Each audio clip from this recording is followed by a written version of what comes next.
3000 ஆண்டுக்கு முன்னாடி நாங்கள் சக்கிலியர்னு கல்வெட்டில் இருக்குது, நாங்கள் தமிழர் தான். இங்கே இருந்து அவர்கள் ஆந்திராவுக்கு போனார்கள் தொழில் செய்வதற்காக. எந்த தொழில் செய்ய போறீங்க? இது கொஞ்ச நாளைக்கு முன்னாடி நம்ம ஊரில் அருந்ததியர்கள்லாம் தமிழர்களா இல்லையான்னு ஒரு விவாதம் வந்தபோது அண்ணன் கொடுத்த ஒரு பேட்டி.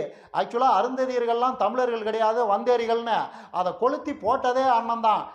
இதை ஒரு ரகசியம்னு சொல்லிக்கிட்டு இருக்கிற தமிழ்நாட்டில் இந்த ஈன வேலையை சீமானை தவிர வேற யாரா செய்வா? சீமானை தவிர வேற யாருக்கு இந்த ஈன பொழப்பு பொழைக்கணும்னு அவசியம் இருக்குது அப்படிங்கிறீங்களா? அதுவும் சரிதான். அந்த சமயத்தில் தான் அண்ணன் இப்படி ரொம்ப ஸ்டைலாக, ரொம்ப கெத்தாக, ரொம்ப தோரணையாக உக்காந்துக்கிட்டு அருந்ததியர்களை பார்த்து கேள்வியெல்லாம் கேட்குறாரு. நாங்களும் தமிழர்கள் தாங்கிறீங்களே, 3000 வருஷமாக நாங்கள் இங்கே தான் இருக்கேங்கிறீங்களே, இடையில கொஞ்ச நாள் ஆந்திராவுக்கு தொழில் பண்ண போனாங்கிறீங்களே, அப்படி என்ன தொழில் பண்ண போனீங்க? உங்கள் வரலாறு என்ன, புவியியல் என்ன, உங்கள் 3000 வருஷ வரலாறை கொண்டுக்கிட்டு வாங்கன்னு ரொம்ப தோரணையாக, ரொம்ப கெத்தாக கேட்குறாரு. ஏன்னா அண்ணன் தான் தமிழினத்துக்கு ஓனர் பாருங்க. அண்ணனும் ஒரு 10 தற்கூரி தம்பிகளும் தான் யார் தமிழர்கள் யார் தமிழர் அல்லாதவர்கள்னு முடிவு பண்ணுற அதிகாரத்தை கையில் வச்சிருக்கிறவங்க பாருங்க. அதனால ரொம்ப தோரணையாக பேசுகிறாரு. சரி பேசட்டும், நாமளும் இது சம்பந்தமா அண்ணங்கிட்டையும் தற்கூரி தம்பிகள்கிட்டையும் கொஞ்சம் பேசுவோம். அண்ணன் எப்பயும் சொல்லுவார்ல, நாங்கள்லாம் மான தமிழ் பிள்ளைகள், எங்கள் முன்னோர்கள்லாம் அறத்தின் வழி நின்ற மான மறவர் கூட்டம், அறத்தின் வழி நிற்கிறவன் தான் தமிழன், அப்படி இப்படின்னு அளப்பாப்புல. இதுதான் உங்கள் அறமா? தமிழர்களோட அறமே இதுதானா? உங்கள் முன்னோர்கள்லாம் உங்களுக்கு சொல்லி கொடுத்துட்டு போன அறம் இதுதானா? ஒருத்தனை ஜாதி என்னன்னு கேட்டுட்டு அவனை தமிழனா இல்லையான்னு முடிவு பண்ணுங்க. அவன் மூத்திரத்தை குடிச்சு பார்த்துட்டு அவன் தமிழனா இல்லையான்னு முடிவு பண்ணுங்க. அவன் தமிழ் சாதி இல்லைன்னா அவனை அத்தோட விரட்டி விட்டுருங்க. அப்படிங்கிறதா உங்க முன்னோர்கள்லாம் உங்களுக்கு சொல்லி கொடுத்துட்டு போன அறமாடா கூமுட்டைகளா? ஆக்சுவலாக அண்ணன் தம்பிகளுக்கு சொல்லி கொடுக்குற அறமே இதுதான். மூத்திரம் குடிக்கிற விஷயத்தில் அண்ணனையே தம்பிகள்லாம் மிஞ்சிட்டானுங்க. சங்கிகளுக்கெல்லாம் மாட்டு மூத்திரம்னா நாம் தமிழர் தம்பிகளுக்கெல்லாம் மனுஷ மூத்திரம், அவ்வளவுதான் வித்தியாசம். நீங்கள் யாருக்கிட்ட உங்களோட 3000 வருஷ வரலாறை கொண்டுக்கிட்டு வான்னு கேட்குறீங்க? உங்களுக்கெல்லாம் ஏதாவது தெரியுமா? காலங்காலமாக இங்கே இருக்கிற மேல் ஜாதிக்காரனுங்களால் நாயை விட கேவலமாக நடத்தப்பட்ட மக்கள்கிட்ட உங்களோட 3000 வருஷ வரலாறை கொண்டுக்கிட்டு வான்னு ரொம்ப தோரணையாக கேட்குறீங்க. காலங்காலமாக கல்வி உரிமை மறுக்கப்பட்டு, சொத்துரிமை மறுக்கப்பட்டு, ஆயுதமேந்தும் உரிமை மறுக்கப்பட்டு, எதுவுமே கொடுக்காம ஊருக்கு வெளியில தொட்டா தீட்டு தண்ணியை சொம்புல கொடுக்க மாட்டாங்க, கையை ஒட்ட சொல்லி தான் ஊத்துவாங்கன்னு இழிவுபடுத்தப்பட்டு ஊருக்கு வெளியில விலங்குகளோட விலங்குகளா தூக்கி வீசப்பட்ட மக்களை பார்த்து நீங்கெல்லாம் தமிழர்கள் கிடையாது, உங்களோட 3000 வருஷ வரலாறை கொண்டுகிட்டு வாங்கன்னு உங்க வீரத்தை காட்டுறீங்க. இந்த வீரம் தான் உங்களோட அறமா? ரைட், இது ஒரு பக்கம் இருக்கட்டும். அண்ணன் இன்னொன்னையும் எப்பயும் சொல்லுவாரு, மண்டியிடாத மானம் வீழ்ந்து விடாத வீரம் நாம் தமிழர்னு.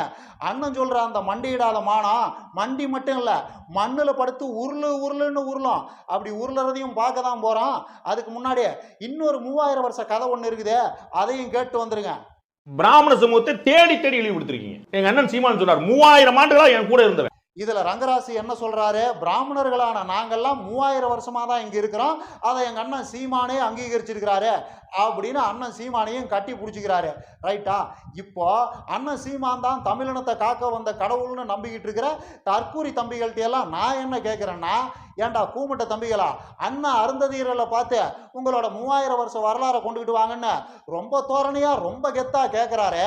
அதே மாதிரி ரங்கராசு மாதிரியான பிராமணர்களை பார்த்து 3000 வருஷத்துக்கு முன்னாடி நீங்கள் எங்கே இருந்தீங்க, அப்போ அங்கே என்ன பண்ணிக்கிட்டு இருந்தீங்க, எதுக்காக இங்கே வந்தீங்க, எப்படி இங்கே வந்தீங்க, எப்படி நீங்கள் பிராமணன் ஆனீங்க, நாங்கள்லாம் எப்படி பிராமணன் அல்லாதவனானோ, நீ எப்படி எங்கள் எல்லாத்துக்கும் மேல் ஜாதியான, நாங்கள் எப்படி உனக்கு கீழ் ஜாதியானோ, நீ குடியிருக்கிற ஏரியாவுக்கு மட்டும் அக்ரகாரம்னு எப்படி பேர் வந்தது, நாங்கள் குடியிருக்கிற ஏரியாவுக்கு சேரின்னு எப்படி பேர் வந்தது, என்ன இது பித்தலாட்டம், என்ன இது அயோக்கியத்தனம் அப்படின்னு பிராமணர்களை பார்த்து அண்ணன் சீமான கேட்க சொல்லுங்கடா பார்க்கலாம். கூமுட்ட தம்பிகளா, இன்னைக்கு நீ ஏன் பிராமணனாவே இருக்கிற, எங்களில் ஒருத்தனா நீ ஏன் மாறவே மாட்டேங்கிற, உங்களில் ஒருத்தனா எங்களையெல்லாம் ஏன் ஏற்றுக்கவே மாட்டேங்கிற, இது என்ன பித்தலாட்டம், என்ன அயோக்கியத்தனம்னு அவங்கள பார்த்து அண்ணன் சீமான கேட்க சொல்லுங்கடா பார்க்கலாம்.